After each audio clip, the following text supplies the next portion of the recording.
Hello and welcome to the podcast today.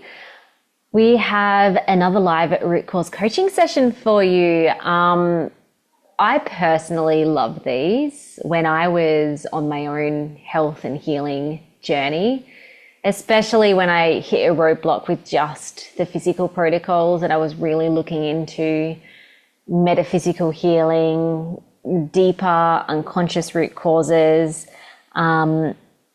There were a couple of people who did live coaching calls or coaching sessions on their podcast, and I got so much value out of them. And the beautiful lady who Chris coaches today on the podcast, Pip, it felt like a full circle for her when she came on the podcast, because one of the reasons why she became a client with us inside the Ending Body Burnout Method, so she is someone who has had many root cause coaching sessions with Chris and I. But one of the things that drew her towards what we do was that she listened to someone else having a coaching session on our podcast. So really special that we could create space for her, and also that she felt brave enough to come on with a really big personal issue that she has been struggling with, more so at an unconscious level rather than a conscious level. So she put her hand up to come on to the podcast because she was struggling with sleeping issues. She had a whole heap of breakthroughs around other health issues, other emotional issues, but this sleep thing was feeling very stubborn for her, and she realized that when she started asking her questions to her unconscious mind, her intuition, that an underlying reason why she was waking up in the middle of the night was because of unprocessed emotions surrounding her adult child's gender dysphoria and her fears of judgment around her identity as a mother. So this is a really beautiful coaching session. Pippi's just a joy to coach. I know that because I have personally had one-on-one sessions with her as well. And for anyone out there who is struggling with unprocessed emotions, sleep issues, or relationship changes, so whether you are a parent with a child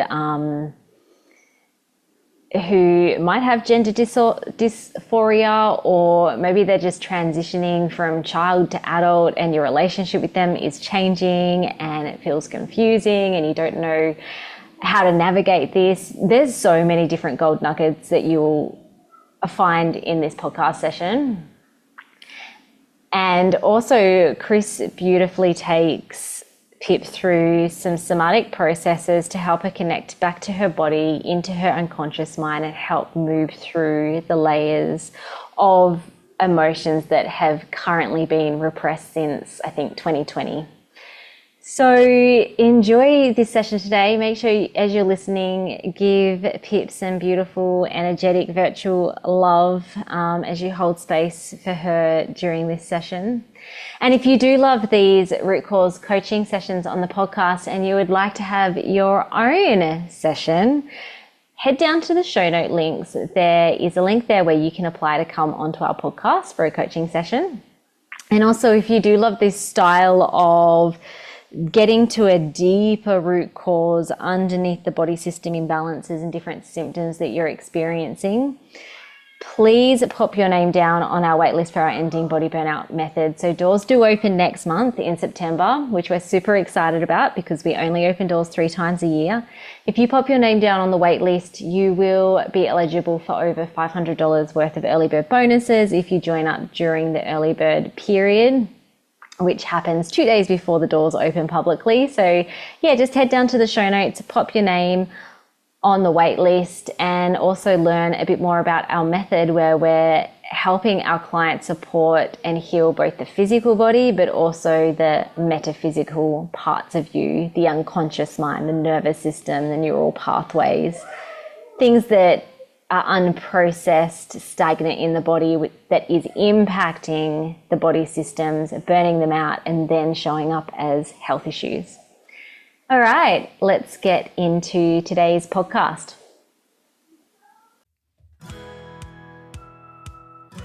Hello and welcome to the Ending Body Burnout Show. We are your hosts, Chris and Philly, co-founders of a multi-award-winning functional medicine practice, serving busy people with energy, mood, and gut issues. While busyness, addictive doing, people-pleasing, and perfectionism might be the norm, it's not normal, and it's a major contributor to health issues. Our goal with this show is to give you a holistic root cause approach to healing your body so that you don't have to continue doctor or diet hopping or popping a gazillion supplements hoping something might stick. So get ready to heal your body, get your spark back, deeply connect with yourself, and step into the life of your dreams. Let's dive in.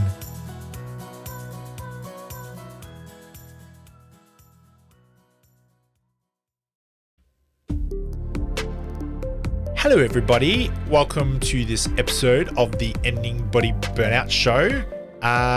With me today, I've got Pip. So thanks so much, Pip, for jumping onto the call with me. I'm excited to have a chat to you about, let's go broad, some stuff. So thank you for coming on. Thank you. All right, so let me just press this just in case. All right, so Pip, thanks so much. What I might do just to set the scene is you and I have talked previously just before we hit record, but what would you like to get out of our call today? As I said, well, as I was talking to you, it's kind of hard to bring it into a nutshell, but I feel like I've been not processing something that's really been fairly central to me and my family for the last 5 or 6 years. So through the confusion and the not really sure how to react, or I've just kind of shoved it all down and it's playing out now, not in my head. I'm not constantly thinking about it, but certainly my body and my sleep are indicating to me that something's really stirring down there and needing to be processed through, so that I can really move on or respond differently or see the whole process differently. So rather than just ignore it. Yeah, okay. So when you say sleep, is this a bit of an issue for you with your sleep? Oh yeah. Yeah. So I mean it's a reasonably regular enough occurrence that I'll sort of wake at 1:30 and I'll be quite wide awake. So not sort of lying there tossing and turning and thinking and not getting the thoughts to turn off, but actually just feeling really quite wide awake, read for a little bit to try and help me get back to sleep, and then sort of doze until sort of 6:30. Just give up and go get on with the day. So yeah, so like I say, it's not like I'm sitting there churning thoughts and I can't shut my mind off. It's actually really quite blank, but I'm just not going back to sleep. Yeah. That's interesting that you say your mind is blank. Oftentimes when we wake up, I mean, we're dreaming when we're asleep. It's an unconscious alertness, isn't it? Like we're not consciously alert. So mind is blank. That to me that signifies that we're probably not talking about something at the conscious level here as unconscious. Yeah. Is that what you absolutely think? Yeah, absolutely. Yeah.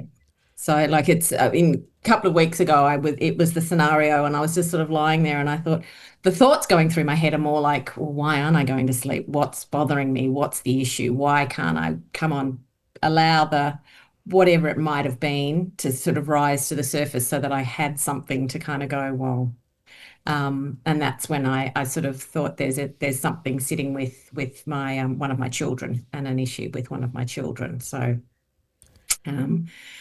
yeah, so that's where it's the thought processes are, I'm awake. Yeah. Yeah, why am I awake? Okay, so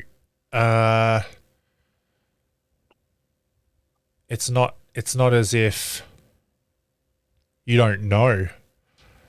I mean, your intuition has just sounds like it's spoken very clearly that you know. Before we go down that knowing path, I don't know if that makes any sense.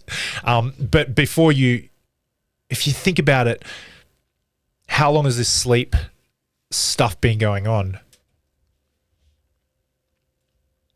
Mm. It's actually been on and off for a few years. So, it's sort of periodic, I suppose. I do have periods of sleeping reasonably well, and then it will kick back in again. So, um, yeah, I've sort of functioned in a sleep deprived state for quite a while. So, yeah. Yeah. And I guess if I think about it, it would be um, probably more intensely about the time this whole issue with my child sort of started, I guess. So it's but at that point it was a lot more obvious processing thoughts just being really ramped up and trying to make sense of things. So the difference is that those thoughts aren't there at the moment. It's just the wakefulness is. Yeah. Okay, so it's less about the thoughts at the moment, but the wakefulness is there, but intuitively you there's a knowing, like you know is something related to what's going on with your child. Um uh but then it's probably about you as well, isn't it? Like Yeah. it's not just them, it's you. Yeah. I Yeah. think it's sort of, I can kind of at that point now where I can separate it that, they're an adult child. I probably should clarify that they're an adult child. And it's not in judgment or concern or anything for what's happening for them. It's more about how I've responded, how I've not responded Hmm. to what's been going on for them. So, um, as a parent, there's obviously natural concern when your child is dealing with something. You naturally want to be able to assist and help, but when they're adults, that role is different. You've really kind of got to step back a little bit, which I feel I've been able to do. But there's been um, a lot of confusion in my reaction, and probably a lot of grief that, normally when I think about grief, it's like you've lost someone. It's a death of a person or a pet or a whatever. This is like my child's still living. They're still in my life. They're still here every day. But there's a deep underlying grief around how that whole relationship has changed and the reasons that it's changed. um, that has felt kind of a bit weird. It's sort of like, why would you grieve that? But in fact, the other part of me goes, well, why wouldn't you? Yeah. But also not really knowing how to do that, how to sort of be, um, how to be effective in that grief. Yeah, because I don't just want to endlessly grieve. It's like there's something that I can learn and grow from within the grief, but I'm just sitting in the whirlpool of not really knowing where to go with it and what to do with it. What have you done for that grief? What's your journey been and Ah, with that? it took me a long time to actually realize that's what it was. And to give some context, it's around gender issues. So my child came out as non-binary, which I sort of went, oh, okay, what even is that? What does that actually mean? They came out as gay, and I don't have a problem at all with either of those, although the gender aspect was confusing because it's not something that I felt like I really grew up with and could understand, and the language is kind of new. And my child initially was fairly reactive towards me with that confusion. So I sort of shoved it down and shoved it aside so that I could be there for them, assure them that they're still loved, they're still accepted, they've still got a home, they're still safe. Um, and so I put my reactions and my needs to the side. And then it sort of progressed on to talking about transitioning and surgeries and all of these things. And coming from an 18-year-old, that was quite scary. And I think my only request at the time was like, not asking you not to, but can you please hold off doing anything not reversible until you're in your mid-20s, when your brain's finished developing, when you fully understand the impact of what you want to do on your life and your body and all of those sort of things. So we've had very respectful conversations around that. Where I think I've gotten lost is having birthed a daughter and having given that daughter what I thought was a beautiful name, and loved the story around the name that we'd chosen and all of those sort of things. You know, it was kind of really part of my mothering story.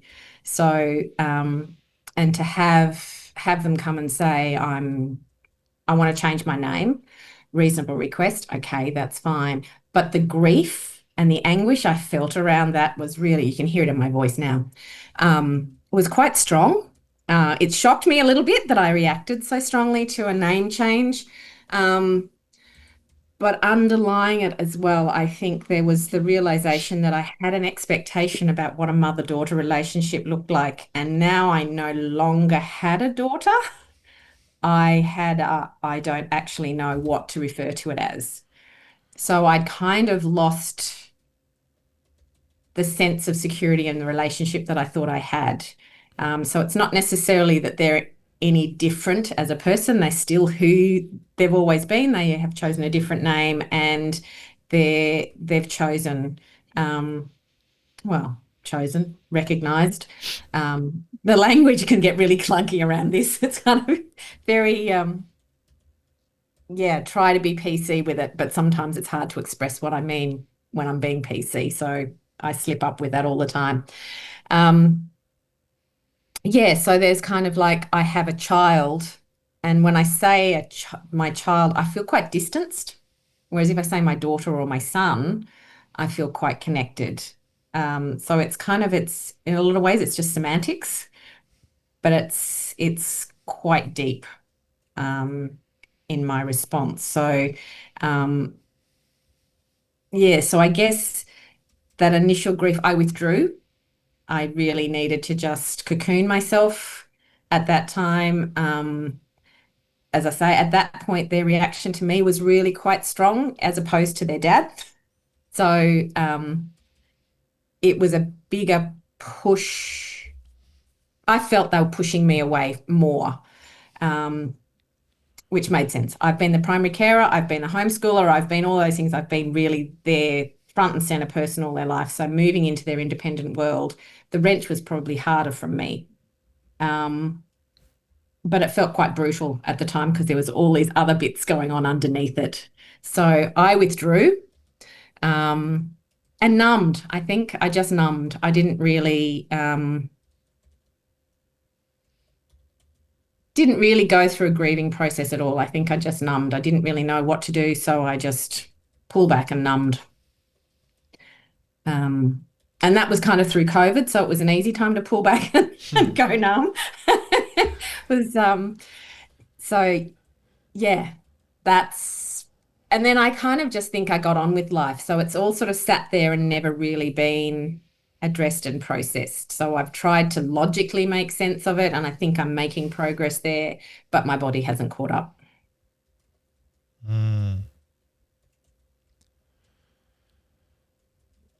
Okay. Thanks, Pip. That was a big dump. Yeah, I've got lots of data, lots of notes. So do you feel comfortable closing your eyes and just connecting with the back of your eyelids for a second and just softening, just allowing yourself to sit in your chair? Just feel that chair, feel the support of your chair, feel your neck and your spine, those strong bones that just connect all together just in just the right way for you to not crumple into a mess. That's a bunch of organs and tissue and body is so soundly supported by that spine of yours and that neck, and just notice that structure, that firmness in your body. And then outside of you, notice that chair. Just allow yourself to let your spine and your neck and your chair to just support you. You might even feel parts of you connecting to that chair. Just notice that.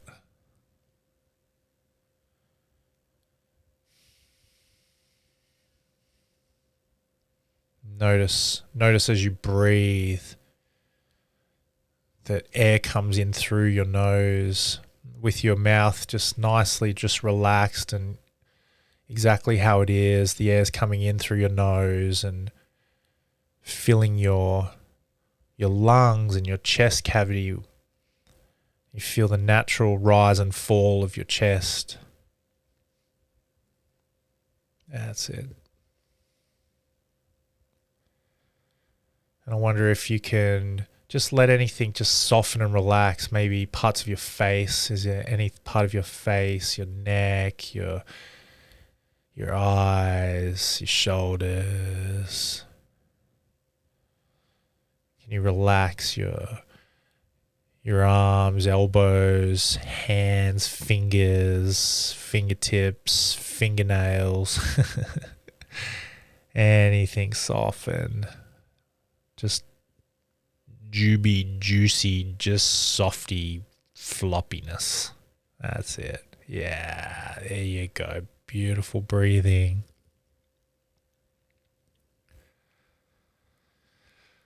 And on this next breath, just hold it for a pause once it comes into your body, and just hold. And then really slowly breathe out this breath. That's it. Real slow. And then on the next one, do the same thing. Just once the air comes in, just hold it. And then just really slowly let it out.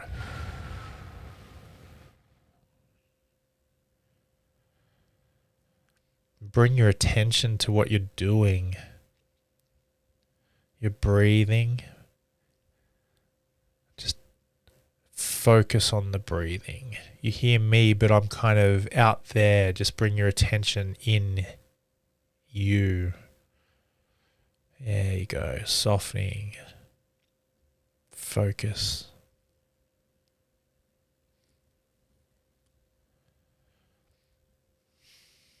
You're allowing your attention to come to you.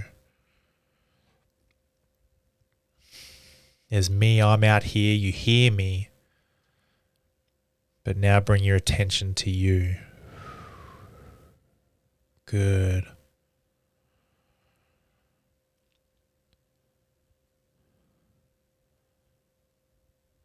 And I wonder if you can press your feet into the ground.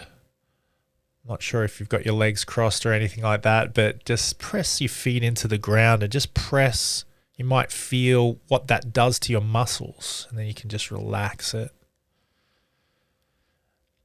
And as you do it again, just notice again what that does to your muscles when you press your feet into the floor, into the ground.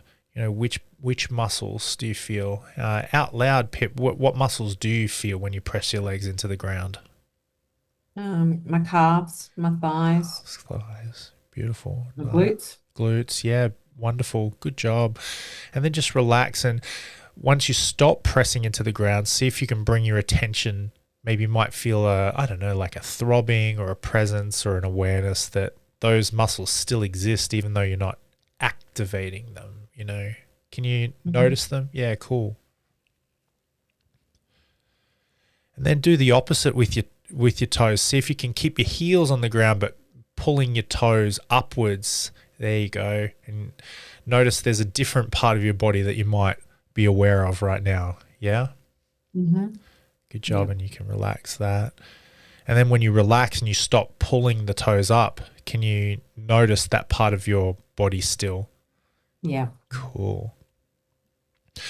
And then if you were to clench your fingers into a fist and squeeze them, you might notice some sort of sensation and awareness. So if you squeeze your fingers into a fist and just hold them as tight as you can without any sort of pain or anything like that. Hopefully this doesn't cause you too much discomfort, but just feel what that does and feel what part of your body. I feel a warmth when I do this, or a sensation that feels like warmth. I don't know what you feel. Mm. And then if you let go, what does that feel like? Just notice that. And then do the opposite. Instead of clenching your fingers, just open your hand like a star as much as you can, and just notice what that feels like when you open your hand and you feel what that does to your body. Just notice that your hand can do that. Just relax. And as you relax, you can probably still feel your hand. Mm-hmm. Cool.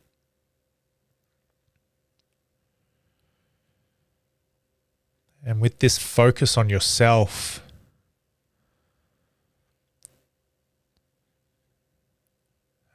bring your attention to the situation in your life, but not so much about other people.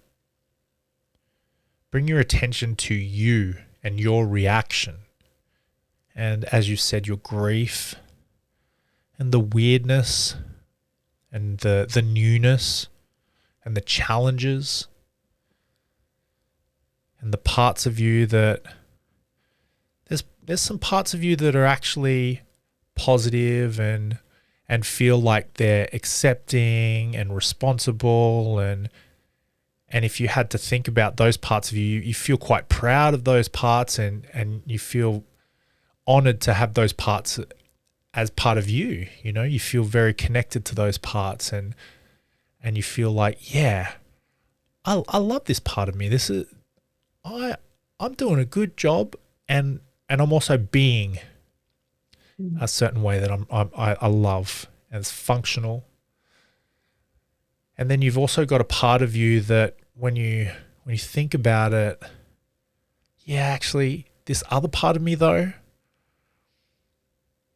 I'm not okay with. Maybe this other part is feeling some kind of way. And I want to bring some attention to that part, because maybe that part is grieving and hasn't let go, or maybe this other part feels some sort of other way that, or reacts in some sort of way that I'm not okay with. Can you identify that part of you that, yeah, actually, I'm not okay with that? What can you tell me more about that part?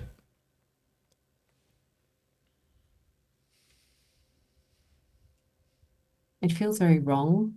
It feels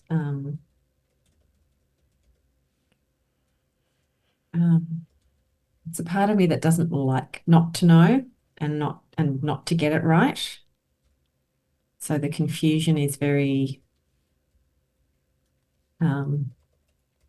feels very tense, very stiff. Um,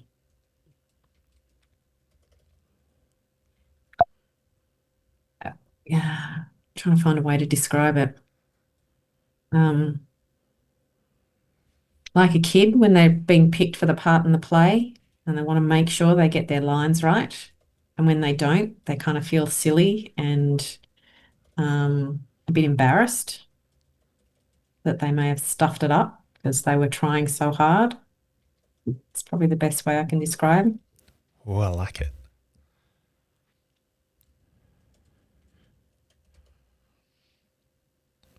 Yeah. And kind of timid now, um, to try again because I got it wrong.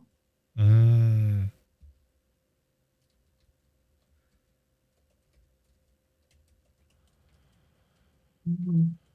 Very critical, self-critical. Yeah. Okay.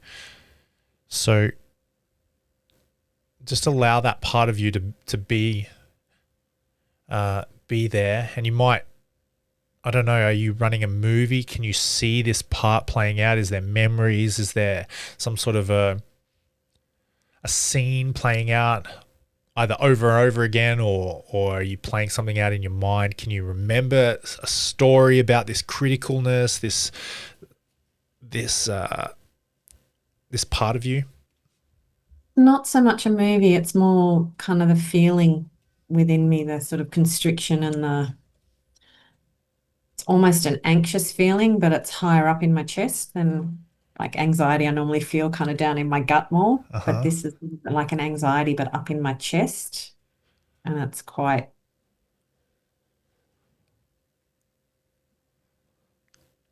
um, yeah, so it's more a feeling than a visual thing. Um, and feeling a tension right up through my tongue, Mm. a bit like I'm tongue-tied. Mm. So yeah, that's kind of what I've got most. Gotcha. Okay. And if you allow that tongue-tiedness, that tension, chest anxious, up top anxiousness, not down low, down deep belly anxiousness, allow that chesty, tonguey, stiff, tense, confusey, wrong feel, just allow that to be here. Can you connect with that and allow that to be here? We'll investigate and we'll gain some insights around this part. Would that be okay? Yeah. Awesome. It actually feels more solid as I give it more attention too. Oh, yeah. And what's your reaction to that solidness when you bring it attention? Kind of makes it feel real, like Yeah. it's in my head, like it's not just me thinking that it's something. There's a realness to what's going on. Mm. Okay. And if you can just lean into that, Pip, and allow that to be there, not to label it as a bad thing or a good thing, just to, it's kind of like oh, okay, that's a thing. Like a sign as you're Mhm. driving from Launceston up north to Devonport, and there's signs. It's not a bad thing. It's not a good thing. It's just a sign. Mhm. It's a direction. It's saying Devonport 80 kilometers, Devonport 50 kilometers, Devonport 20 kilometers. It's just a sign. It is what it is. And so if you notice it and you allow it to be there and you don't label it, don't judge it, how's that for you? If you can just let that be there with you right now, you okay? Yeah, yeah. Cool. All right. And now, while you're there and you notice it, what sort of insights and understanding can you get about this? What can you learn about it? What's this part of you trying to say or advise you about?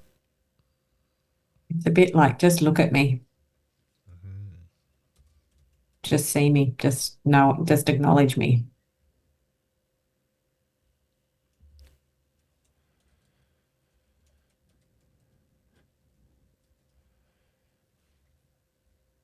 Yeah, and what It else? is it is very much like that child that's got it wrong. They just want somebody to reassure them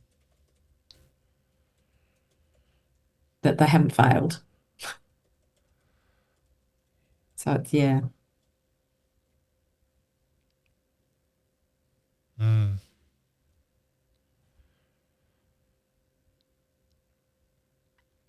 yeah.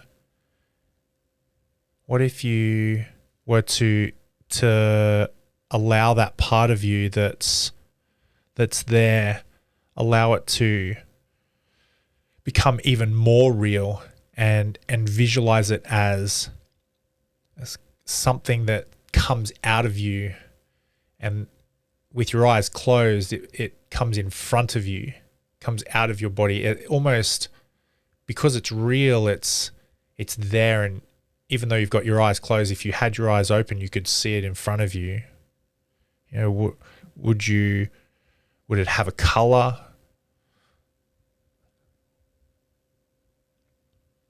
Sort of burnt orange. Interesting. Yeah, beautiful. And like shape, any sort of shape? A bit like the door wedges. Oh yeah. They're like that triangular, 3D triangular shape, but it's quite chunky.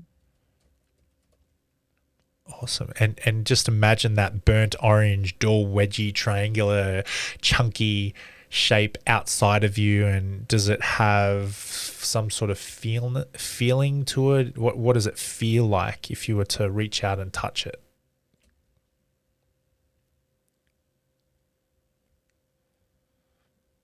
Slimy. Oh, interesting. I like it. Hmm. So this slimy, chunky, triangular, door wedgy, burnt orange part of you, allow that to come out in front of you. Can you picture that? Mm-hmm. Cool. And now imagine that part has a voice, some sort of ability to communicate, and ask it out loud so I can hear, what is it trying to communicate to you?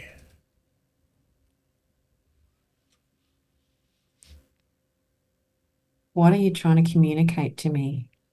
What do you need me to understand? Beautiful. What does it say?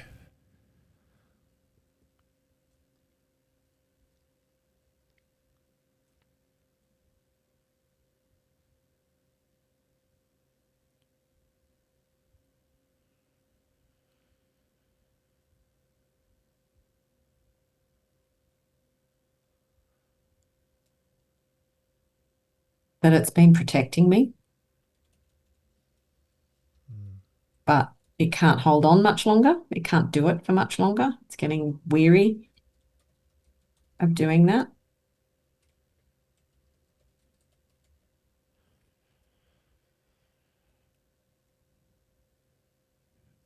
Yeah. What else?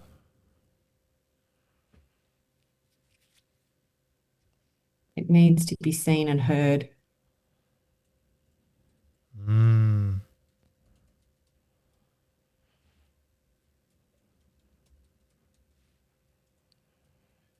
yeah. In what way?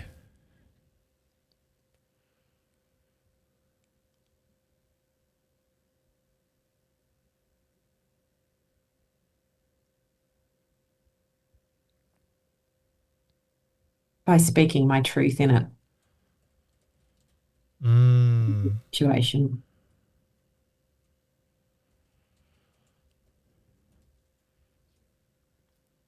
yeah. And so if you were to speak your truth and you were to be seen and heard, what would that look like, or what would that be like? What would you say?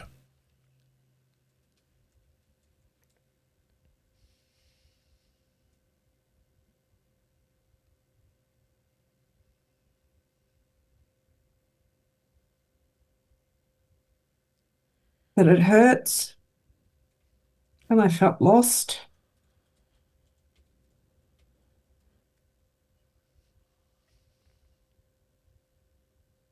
misunderstood,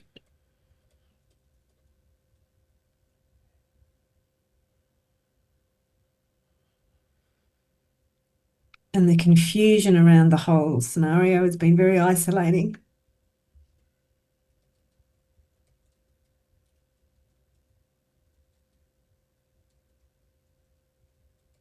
Mm,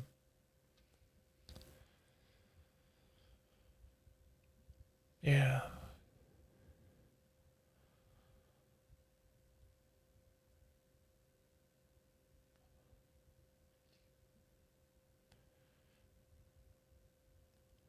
And if you could allow yourself to just feel that confusion, feel that isolation, that hurt, that lost. What sort of emotions do you feel? What are you really feeling? Really sad. Yeah.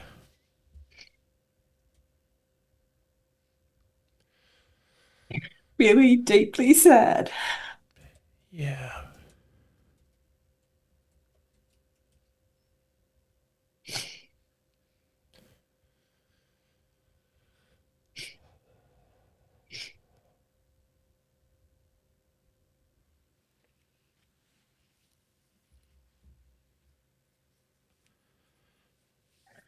Just allow yourself to feel that sadness, Pip. Let it out. What kind of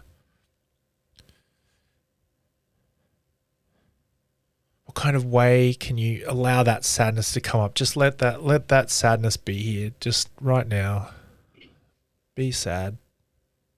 Good job.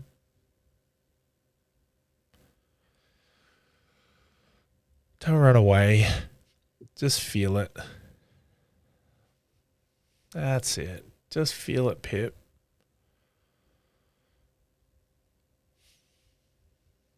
You're okay to be sad.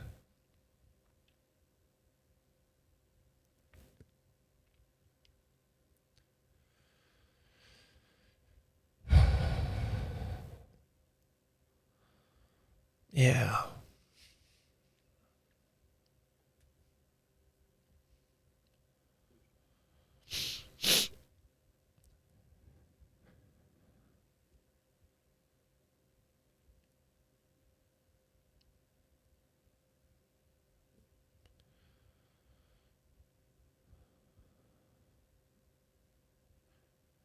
Now you're feeling sad. What would you like to say? What would you like to bring up?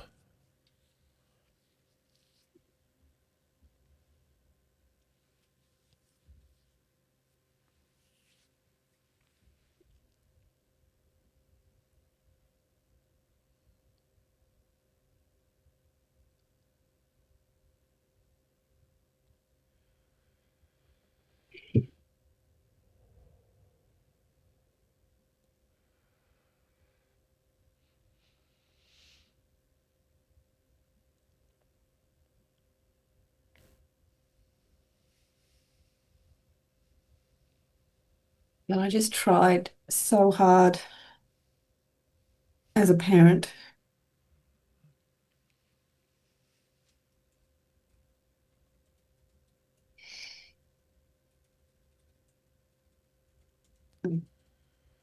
Literally put so much of my last 25 years into being the kind of parent I wanted to be.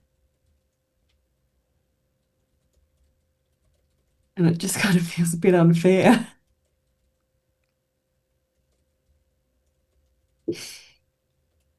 Yeah. I suppose I feel a bit angry. Uh-huh.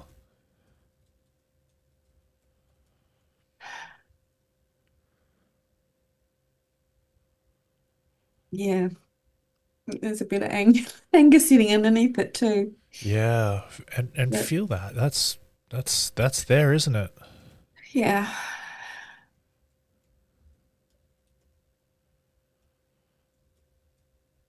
Mm.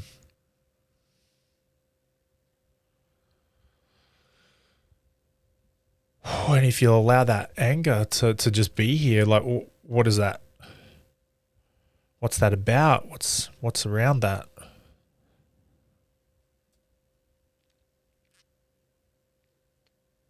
um, that I worked really, really hard as a parent to break the cycle of my own childhood. Um, So to sort of have, I guess, that sense of I've failed in some way, coming as my kids are almost an adult, feels really, I don't know whether I'm angry with myself at that or angry at the universe or at something intangible, but also angry that I was left to be so alone in dealing with this situation because there's just not a lot of support out there for parents. That this is, well, it's not happening to them, but it's part of their experience.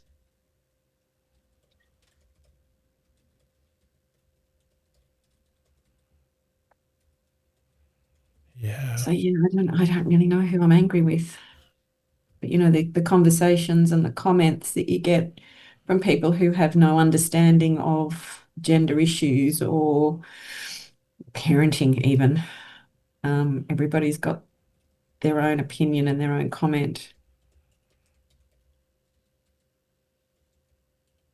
Kind of angry, I guess, that I couldn't, didn't, wouldn't speak up for fear of being cut down, judged harshly. That sort of makes me angry.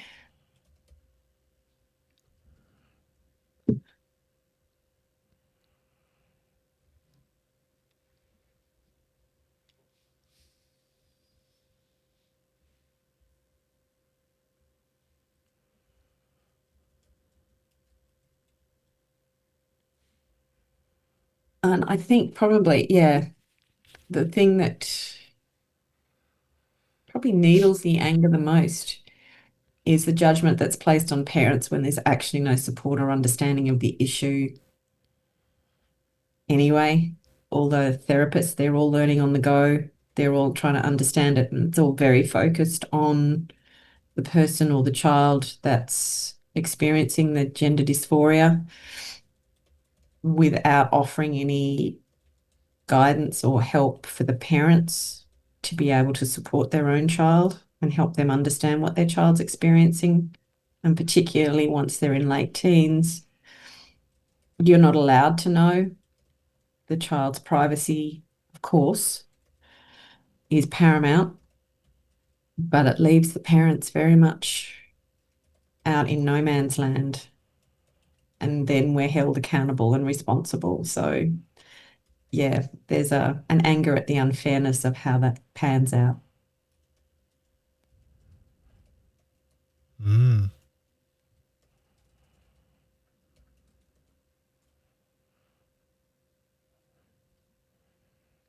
Yeah. And what else?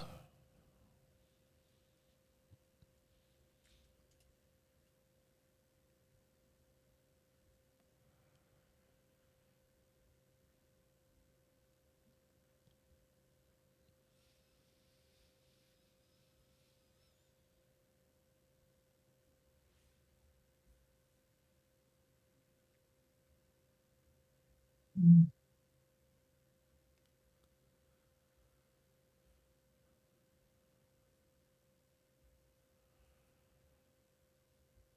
Gosh, there's so much intent. It's so hard to articulate so much of this. Yeah. What are you anxious about? What's frightening? What frightens you the most? And then I'll be seen as a mum. Excuse the French. Yeah. Yeah. So it's literally been my life's work.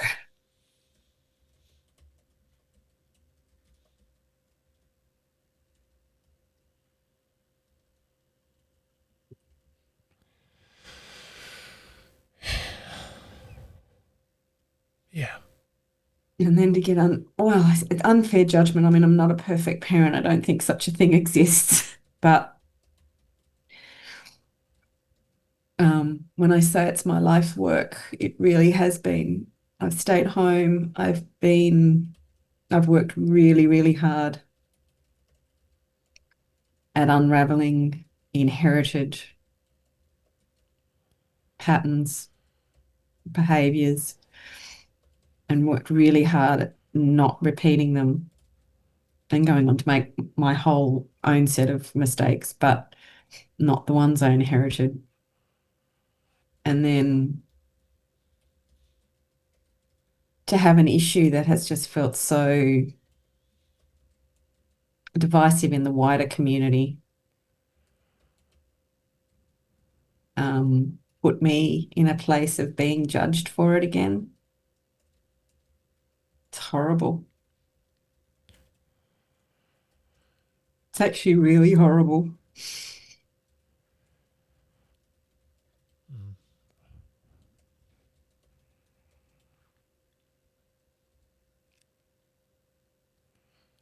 Yeah.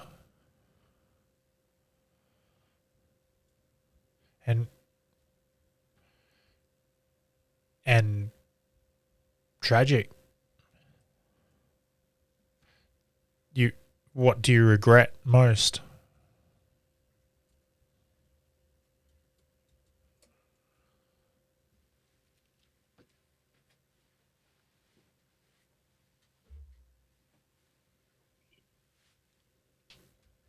In this particular situation or in Go general? go whatever comes up. Yes, both. One. Um, Let it all out, baby. Let it all out.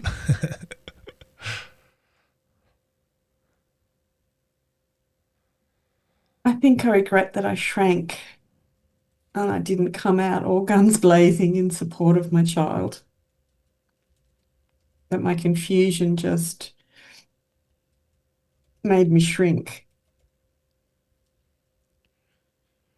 instead of going out there like the mama lion and taking that on with them. I feel a bit like I might have let them down a bit.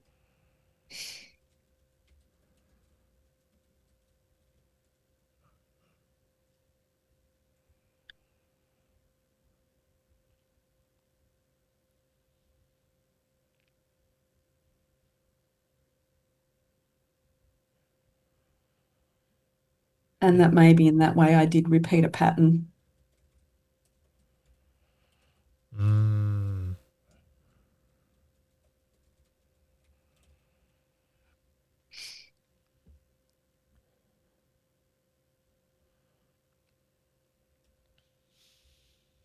Yeah, yeah. I think if I could change that, I would change that.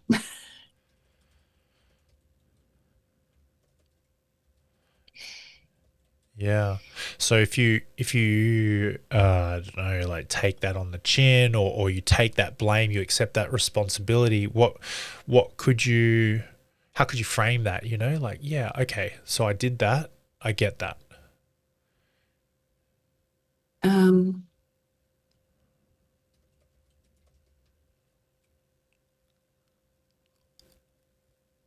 yeah, I did that. And it's that old adage, I didn't know better and now I do. So I Mm, can do better now I know better.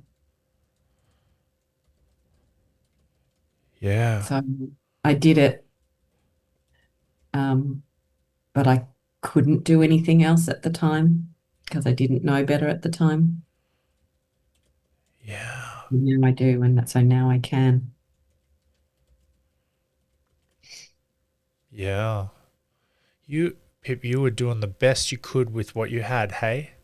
Mm, It yeah. was it was a challenge for you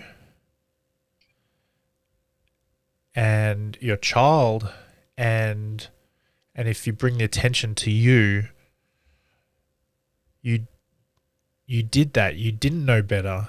Now you know better. I did it. I couldn't do better because I didn't know better, but now you do. Mm, And if you allow yourself to take some pride in this new set of knowing, this new awareness, not shame, but mm, pride that, well, now, you know what?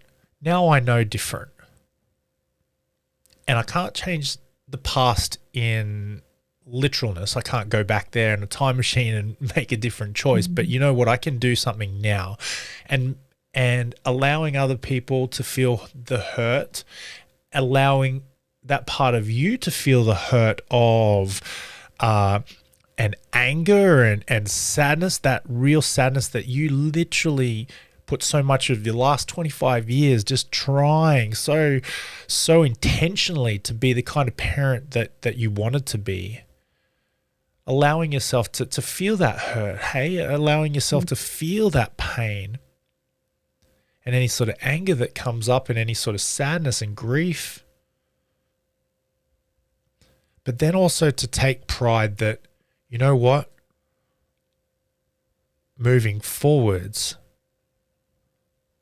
I can be a different way. I can do something different right now. Like I'm aware of different ways of being and doing now. Like what if you were to lift your chin with your eyes closed now and just speak with that sense of pride in yourself, what would you like to say, or what can you say?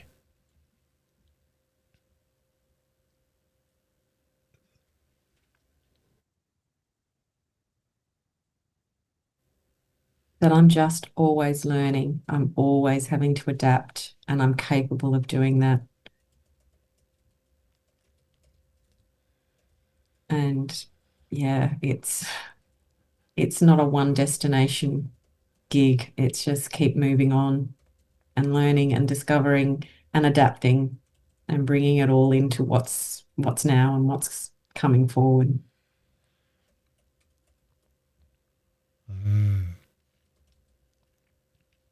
Okay. And if you were to find some courage and give yourself permission to show up how you wanted to show up, how do you want to show up, going forwards as you take the steps into the future? Yeah. Advocating more for them. Like not staying silent to keep myself safe. Actually speaking even when the fear's there, because what I have to say can make a difference, not just to my child, but to another parent and to another parent's child. So yeah, to speak up and to advocate. And for myself, to advocate for myself. It's not an easy transition to make. It's not an easy thing to do. But staying silent doesn't make it any easier. It just allows other people to stay misinformed.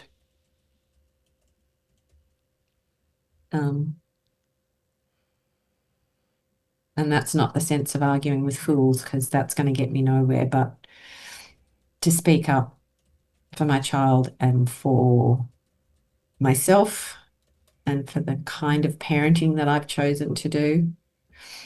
Yeah, just being more comfortable in speaking out.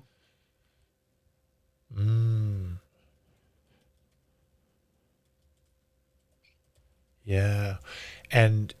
And with that comfort to speak out, I'm imagining that there's going to be some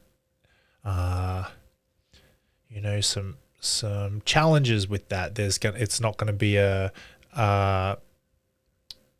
there's going to be some friction. There's going to be some people who maybe see things a different way to you, and that you're talking about another person here and other people. So perhaps even with your child, there's allowing yourself to have these feelings and emotions and to speak your truth and to speak your advocacy and to stand how you want to stand and to have your courageous thoughts and to give yourself permission. But then also there's the other side of things as well, based on other people's experience of you, your child's experience of you. How can you allow and trust and just release any sort of control and let the reins or the whip or the shackles or the the forcing it to be any sort of way? How can you allow this to just trust that things will pan out how they pan out, you know? Because I've actually got a lot of experience in that. When I started out on this whole parenting journey, I had not a clue. I just had to trust and let it unfold. And now, as they're adults, I realize I'm really good at the long game. What I had no clue about has actually panned out pretty well. So when my instinct is pushing me or driving me to do something, I can trust it. Yeah. Yeah. Yeah, you can. Yeah. Mm. And if you allow that instinct to just show up now, and if you think about the future, moving into the future, optimistically allowing your instinct to be trusted, what's your intention going forwards? From we hang up today, going forwards, what's your intention? Most optimistic intention. That I'll be okay with taking the left-hand fork instead of the right hand, going in my own path, following um, my own guidance, my own gut instinct as to where I need to be, what I need to say, how I need to get there, that I'll be okay. Mm, Just because a lot of people won't understand it doesn't make it the wrong path. It's just the way I need to go.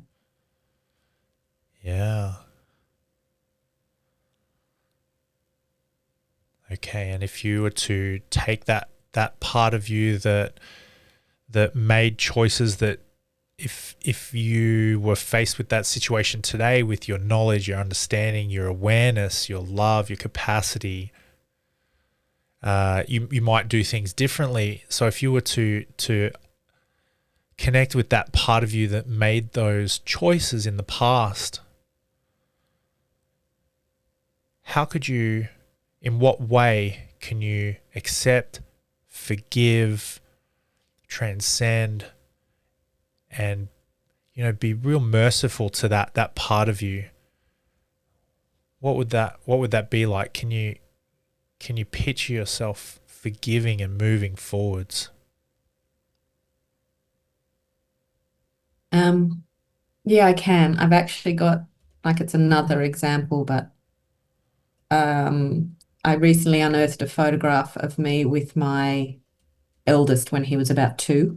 Uh-huh. And I was able to look at that woman in the photo and just give her so much love and so much understanding for what she was dealing with that she felt incapable of dealing with at the time. And just seeing the part of her that felt small and hurt and overwhelmed, and actually just really loving her anyway. And I think I can translate that to now looking back at the younger version of me, at the time this was all happening with my child, with the same kind of understanding that really there was just confusion, overwhelm, that sense of being lost, unsupported. But she powered on and did her best anyway. Um, she found a way through. Wasn't perfect and it wasn't ideal, but it was still a way through. And I do have a great relationship with my child still. So it can't have been that wrong. There was obviously enough love and understanding to pull us both through. Yeah. So yeah, she was just doing the best she could at the time with not enough resources. And she still came through okay. Yeah.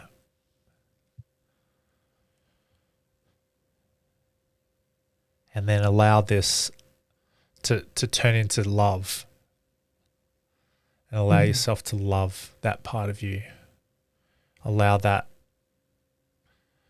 part of you to transform and to come into you now. And allow that love for that part of you to come to you, Pip. Allow yourself to love you. Love others. Love your child. Love the different parts of your child. The past parts and the present parts and the future parts. Allow that love to just come into you now, and just really feel that love. Feel a sense of love. It's above acceptance. It's above this. Yeah. Yeah. You might notice that feels some kind of way. And if you could physically bring that love into you, where do you think that love is needed, or where does it belong, or where does it go? Where does it fit physically in your body? Where does that go?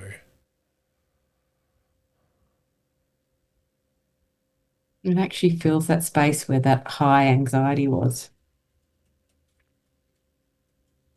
So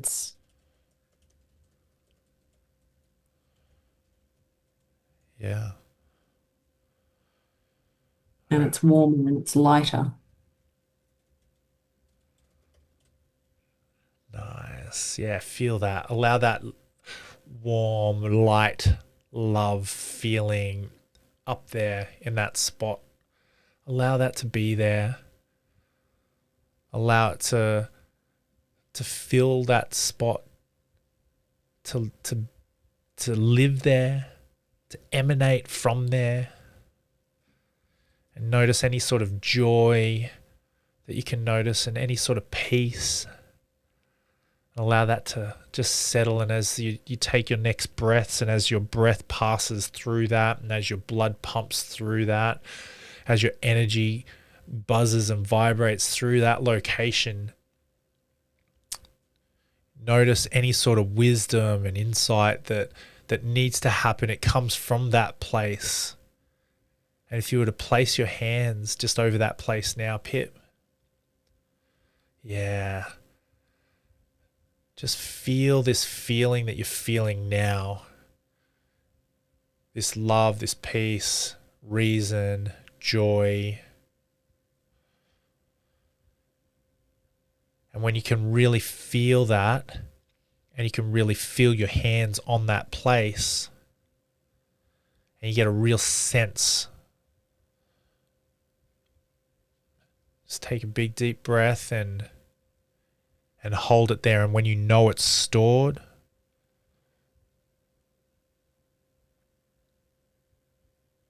you can take your hands off and take a breath and come back and open your eyes when you're ready.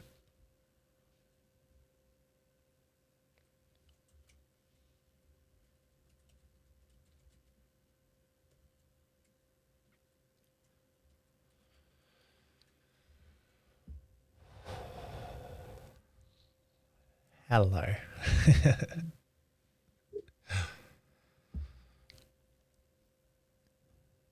How you feeling, Pip? Like we've been there and did that. We went there. We did it. Yeah. So that tension's gone. Oh, cool. Mm. Awesome.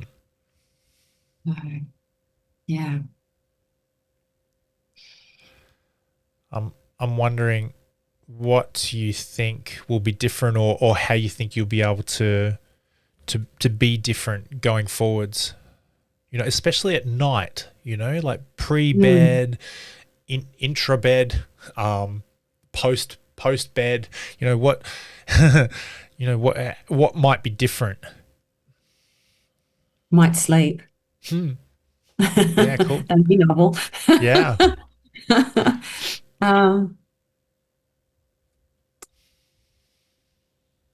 And maybe not so disconnected. Or finding ways to disconnect, maybe just allowing myself to be where I am. Removing not having the need for the distractions all the time.